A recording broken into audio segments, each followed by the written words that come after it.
धूमधाम के साथ हुआ मां गौरीपुत्र भगवान गणेश जी का विसर्जन। जी हाँ, आपको बता दें कि कानपुर के घाटमपुर तहसील क्षेत्र में गौरीपुत्र गणेश जी का विसर्जन धूमधाम से मनाया गया। इस दौरान भक्तों ने जगह जगह आरती उतारकर भगवान श्री गणेश का पूजा किया और विसर्जन यात्रा निकाली। पहले कस्बे में कुकमांडा देवी मंदिर से विसर्जन यात्रा निकाली गई, जिसके बाद पतारा कस्बे बाबा बैजनाथ मंदिर से यात्रा की शुरुआत की गई और पतारा रेलवे स्टेशन के पास स्थित बजरंगबली मंदिर के पीछे बने तालाब में विसर्जन किया गया। भगवान गणेश जी के विसर्जन में शामिल भक्त डीजे की धुन पर थिरकते नजर आए। यात्रा में हजारों की संख्या में भक्त शामिल रहे।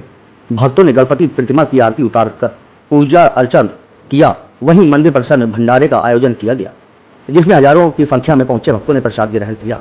विसर्जन यात्रा के दौरान पुलिस प्रशासन की ओर से सुरक्षा के इंतजाम किए गए थे।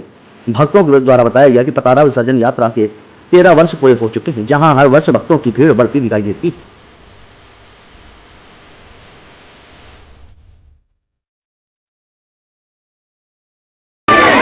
पूजा निकाल की